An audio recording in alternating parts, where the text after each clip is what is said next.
catch a side. If people could juggle their money as well as they do their side pieces, Shit's crazy. right? A lot more people have money in their pocket. Stable around this thing. You know what I'm saying? That's too much.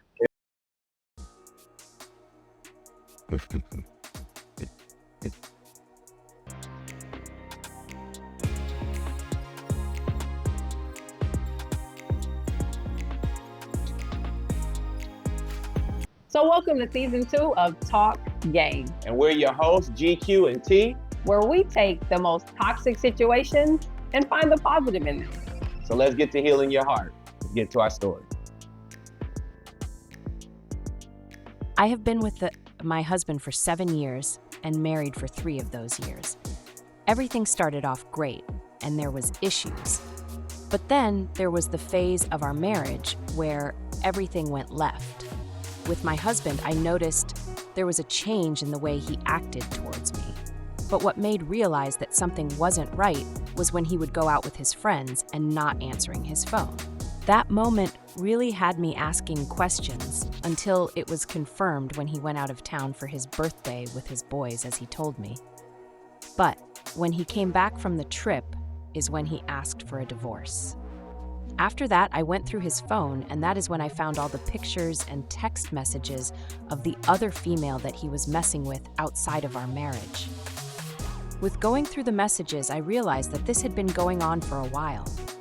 And how, in my marriage, how he was caught cheating, he seen no issue. But the biggest problem was when, as his wife wanted to go counseling after everything happened, he was not going for it. He then wants to do counseling, but want to do marriage counseling with his family and says they won't be biased. Am I crazy? Okay, so first things first, make sure you like, comment, subscribe, follow us on all social media platforms.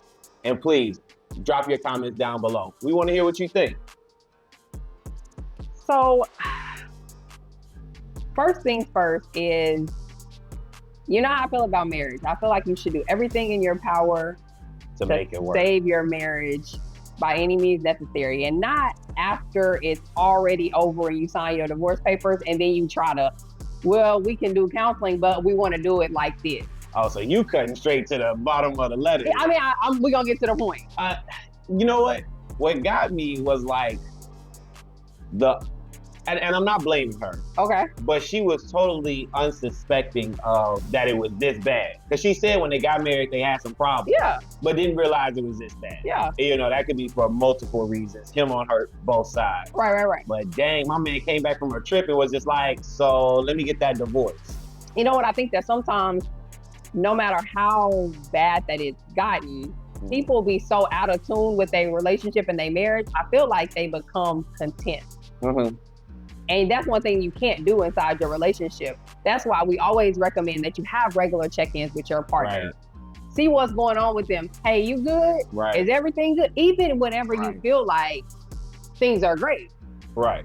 So in your happiest moment, it doesn't mean that that person may not be feeling something or something's going on or whatever. I think that it's just important to always check in with your person. You know, so we always talk about the check-in. We always do that. And it's really to avoid situations like this. Because my man said he was going on a boys trip. Now you shocked. You shocked. Baffled. What is that? Bamboozled. Facts. Yeah, facts. Like, he didn't came back. Like, and you kind of like something is different. Right. But don't know really what. And so, no, I think my man came back and hit her immediately is what it sounded like in the letter. Yeah. Like, he came in and was just like, hey, I don't want to be here no more. That's exactly what it sounded like. Yeah. Which is a little bit crazy. And the only reason that's crazy is because it's like he got the confirmation he needed from his weekend getaway. Right. And so after he got that confirmation, he was like, we good. Right. No. But you can't do that with your wife. So I'm going to also point out something in this letter that kind of threw me a little bit. So normally when you see something like this, it's typically like he been dating one woman and then they think they finna run off together into the sunset. Right. But that's not the case with this guy. He literally had been dating multiple women, had been talking to multiple people, went out of town with the fella, probably was just like, yo, I want to turn up. I don't want this marriage life no more. Yeah. Came back and said, hey, I don't want to be married. Well, it says that he said that he went out of town with the fellas. Right. But when she went through his messages, he wasn't out of town with the fellas. He was out of town with his other girl. Right, but it also said it was multiple girls. That's what I'm saying, and had it been going on. So it sounded like he just wanted his freedom. Yeah. Because there was no indication of one particular girl. Yeah. So I'm going to say that he just wanted his freedom, but I think his comeback is ludicrous to feel like you going to come back. Right. And now don't get me wrong. I'm in the person believing, I know I'm in the minority, right? Okay. But I'm not giving a divorce, right? Right. But because I'm not giving a divorce, no matter what happens, I'm going to work through whatever the problem. Right. And that's just me. But after you sleep with somebody, that's spiritual grounds for divorce. You know what? Absolutely. And so whether she took him back is on her grace. Right. And then for the audacity of my boy See, that's my thing, boy. You the cannot. family is going to counsel us and they not going to be biased? Answer this. How can you be the person that's in the wrong and then try to come back and set the standards and the boundaries and the guidelines on which we're going to make this work? Now, on that note, this to me speaks to a bigger problem that happened. This actually speaks to something else. But let's go ahead and get into the breakdown. Go ahead and start working this out. Okay. We'll be right back.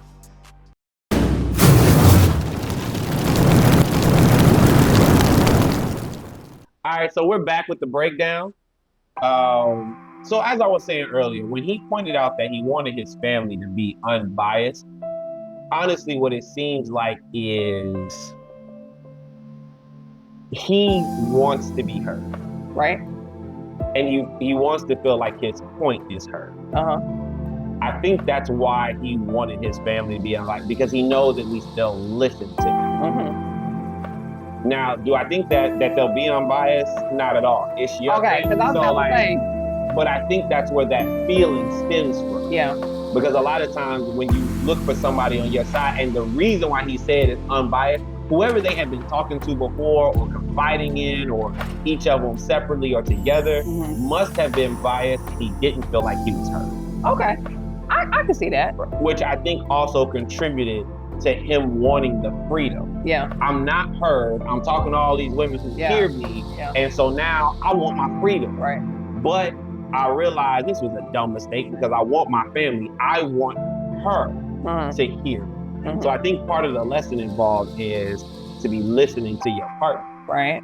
On her side to be better. Now, whether it's with him or with somebody else. Okay, because I'm like. No, whether it's with him or with somebody else, that may be something positive for her to take away. Right. Because it's obvious that my man was doing dirt. It's not like we got to discuss. Like, he was cheating, and that was wrong. Right. The way he came in, that was wrong. He needed to have communicated his part. He needed to have said, this was my problem. Right.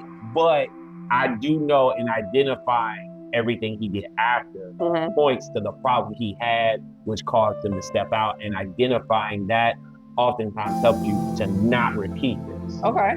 So you just feel like he needs to be heard and that would solve this? No, not at all. Okay. Not at all. What I'm saying make it make sense. He needs to be heard is the original problem. Okay. Now they got compound problems because my man just messed up left and right. Facts. But being heard was his initial issue that spiraled out of control. Right. And so if they decide to move forward, that is something that she'll have to work with. Yeah. Okay? Yeah. So, and that's just to build a healthier marriage. Yeah, no, I agree with that. I think that they should do counseling, some kind of session. I don't feel like it should be with just his family because she already kind of feel like about it as it is. I think that sometimes if you go to a party who's kind of neutral, that don't know y'all, y'all could come to us. And we could 100% sit down and try to figure this out without having any kind of bias because we don't know. And I do feel like he does want to be heard, but I feel like for her, she's already like no to this working because of the bias that's going to come from the family. Right. And whether it is a true bias or not, the fact that she feels like this super strong. Oh yeah, end of story. And I kind of feel like my mans really don't have a lot of ground to stand on at this point. Not because at all. you the party that messed up. Not at all. You are the party who came in and was like, forget this family, I'm cool on y'all. Right. You know what? I will say though, I think shout out to sis because after she found out what was going on, she was like, let's make this work. Yeah, she ain't flip her shit. Right. No, I ain't gonna say that. I know some Hey, people no. gave him a 2-piece. No. I'm not gonna say she didn't do that. Okay. But I am gonna say she was just like, we can still make this work. Let's go to counsel. Like she was still trying to hold on to her family and her marriage. Yeah. And my man, I'm gonna tell you personally, if you messed up, when the person extends you an olive branch and say, this is what we can to fix it. Take that thing. Right, if that's what you want. That thing. And whatever it is that they're offering, you gotta understand whether it's worth whatever you gain. Yeah, no, absolutely. And so now he's gonna be gaining his family back. Right. He get his now I think he's still gonna have because they have kids. I don't think he's gonna lose kids, but you definitely get your wife back. Yeah, you lost your partner. Which is something he should have done in the beginning. Like, my God. You know what? My thing is always this. When people are like, yeah, but I didn't lose my kids. You're right. You didn't lose your kids to a certain extent, a certain level, right? Yeah. The reason that I say a certain level and a certain extent is because now y'all are in 2 separate households. I don't know how old these kids are. I don't know what story they're going to get. I don't know how they're going to receive it. Sometimes kids are so hurt in these situations too. Yeah. We don't think about the bigger picture of everybody that's involved in it. It ain't just you and that person. It's a whole family that is now split and broken up, right? And then a big thing that I love to preach is like, one day your kids grow up and your kids leave and they make their own family. And now you're sitting here dolo because you said, F it, back in the gap. Fact. And you're already 7 years in. And you always talk about how around year 7, right? Like that there's some kind of... It just seems to be a pattern. About in year 7, you hit like some type of mode of being together. And that's what happened with them. They were married for 3 years, but they had been together for a total of 7. And right around that 6 to 7 mark, they are experiencing some type of change in their relationship. But I also think as you build and as you grow, you have to focus on that growth together and how you do things, and how you communicate. Like you have to grow in the relationship. Right, I agree. You know, otherwise, I mean, this stuff happens. That's what happens. And it happens so often, and it happens so repetitive. So I think that's where they both failed as individuals, because for someone to be this unhappy and have such an issue to go unnoticed is a red flag. Never should it warrant you stepping outside the relationship. You know, my man had a duty to his family, to his wife, to be loyal. Right. And he failed completely in his communication. Right, he did. He did. Know. I think both of them kind of failed on their communication. Okay. I do feel like as a mate, as a partner, you're supposed to be paying attention to kind of know like something is different, something's off. You know, and that's whenever you yourself can come to that person, hey, is everything good?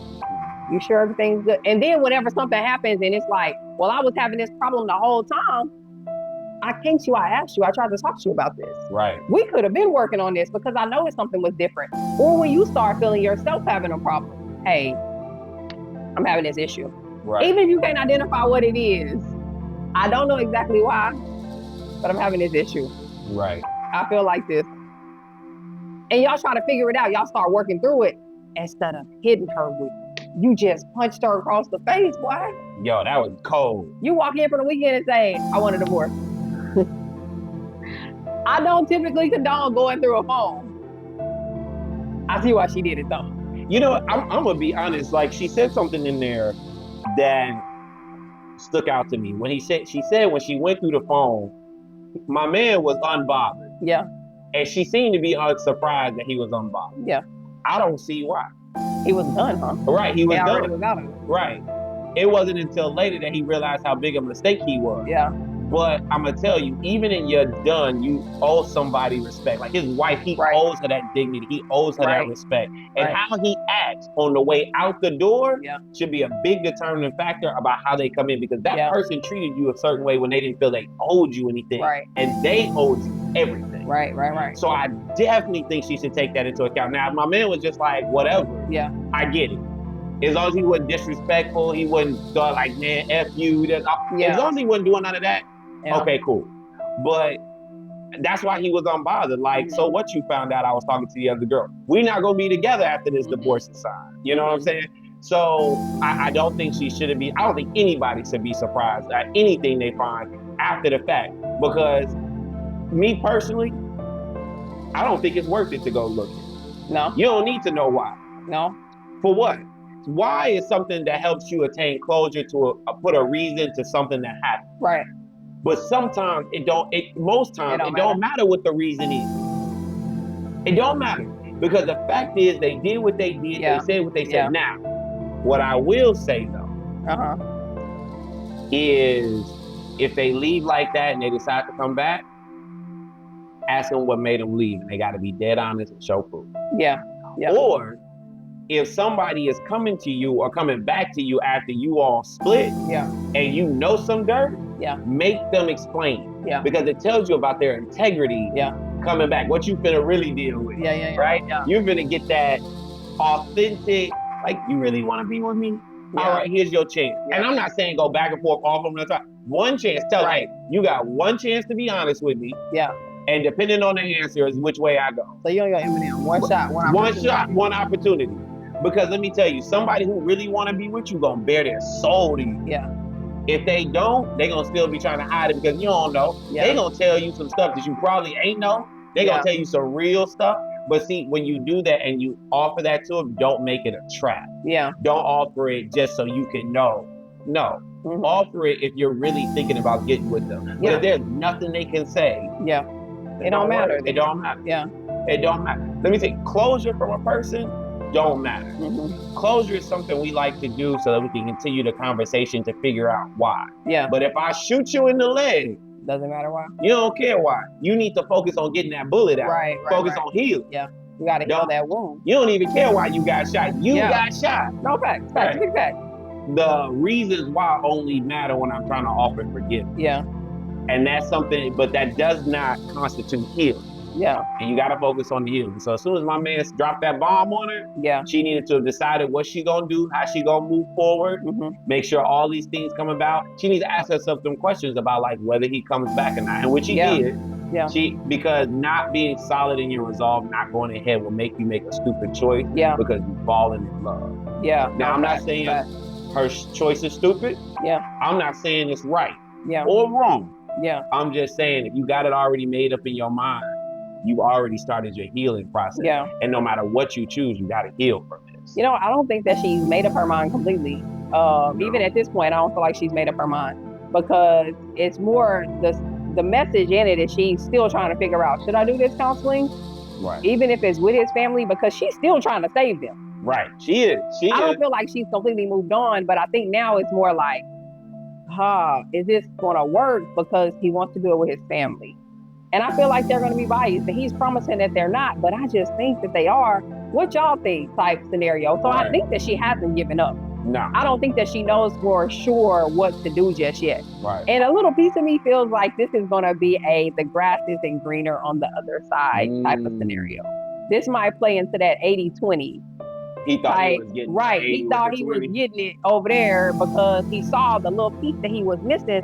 And I think so many times people see that little piece that they're missing from their person who's giving them 80%, and you see that little 20 and you want that 20, so you go for that 20, but you just lost 80.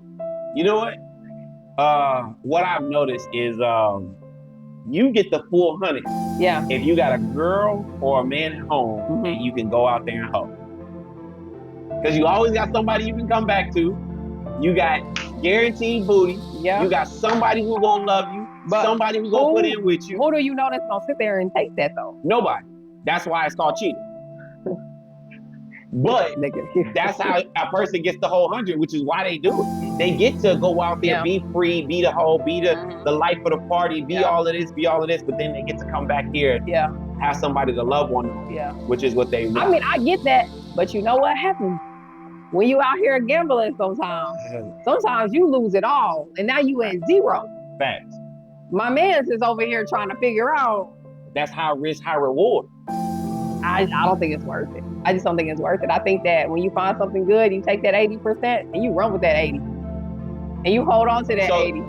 But then it still comes into the case of, do I want the 80 or do I want the 100?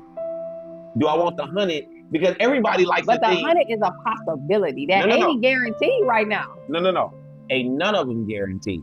That 80 is more guaranteed than that 100. Yeah, I'm not saying it's not more guaranteed, but in all retrospect, ain't none of it guaranteed. Because how you know that person ain't thinking the same thing you think right now? I mean, that's why, you know, love is a gamble. When you say, yo, I do's, y'all supposed to be solid. Y'all supposed to be locked in. You supposed to be. That's what vows are for. That's what they're supposed to be. But think about it. Think about it. How marriages go now, they not like they was back then. Ain't nobody loyal. Matter of fact, some people look at marriage as a come up. People do. They look at it like a business deal. Right. Even if it was a business, you ain't got loyalty to it. Right. So that's why I'm saying the other person may be looking at it on that side of it, and you taking a gamble by being loyal. That's the biggest issue most people have. Yeah. I'm not saying they shouldn't take that gamble, but that's what love is. Yeah. I feel like you take that gamble. Yeah. I think you take that gamble and you just pray to God your person taking that gamble too. Most people don't want to take that together. Most people don't want to take that gamble. You're right, but then stop getting married. They don't. If you don't want to take the gamble, but it's not even part of. We're not even talking about marriage. We just talk about dating life. People don't even want to take that gamble. Like, think about it. If I'm dating somebody over here, but I can go out there and date all the other people and I can cut them loose because I got something over here, I win no matter what. It makes me a guaranteed win, and everybody afraid to lose. But I think because we have this culture of not losing like that, nobody learns either. Because nobody learns anything from their win. Yeah. As long as you get away with it, you good. Yeah. And that's the problem. Like, and I think too many people are content with being like side pieces and stuff. Oh, heck yeah. People be too content with that. Like, off top, if you say I have a girl or I'm involved with somebody, I'm automatically not interested. Right. Because I can't be the only chick. I don't like when people, I'm a main chick, because to me, you're accepting that there are other females because you're the main one. So you're accepting the fact that he may have other girls. No. I don't want to be the main girl. I want to be the only girl. I want to be it. That's you because you're looking for love and a commitment. And 100%, like a healthy love, a healthy commitment, a healthy relationship where two people get together who are trying their best to be their best versions of themselves because healthy love heals. What if they're not looking for that? Well, then you just out here playing the game, and that's what it is. Right, which is why they're okay with it. They want to think that. I'm going to tell you what, there is no chick that accepts they're the side piece. None. What do you consider it then? You don't consider it? No, I'm not saying, no, they don't accept it. What do they consider it? When they're still striving to be the main piece. They could have another dude on the side who the main piece for them, but they got to be the main piece in both their lives because they constantly striving to be the main piece. They ain't never sitting back as the side piece. They'll sit back if they don't have nobody and they know this person don't have nobody and they just fooling around. They can accept that, but they not going to accept not being the main piece. So you think the side piece is always trying to be as the a main woman? piece? Yeah. I haven't seen one instance it hasn't. I ain't seen one instance unless she got something to lose in that moment outing herself. Otherwise, she'll be like, nah, we go together. In hopes that he has to break up with her and now she's the only piece he got. I'm crying. Now, so she's trying to replace the main piece. Right. And still be the main piece while being somebody else's main piece. But they both they side. She trying to be a super main piece? Basically. But it's a lot. And I'm not gonna say dudes don't do that. Because some dudes can't handle it. But I see them play their role a lot smoother than I see on the women. Because we don't expect to be that main piece, period, in the beginning. So you feel like men are more, they just accept it. They're more prone to accepting that I am the side piece, where the female isn't just going to accept it, where she always trying to be the main piece. Right. And here's why I say that. Oh, God. Check me out. Hold on. Here's why I say that. Your woman is doing all this stuff based off an emotion, and your emotional degree tells you that I want to be number one. You have to compartmentalize a piece of you in order to be able to deal with your number two status.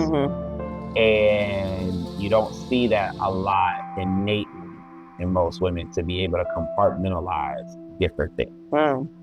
If they could, or women that do, deal with being a side piece and they're okay. But that's tough.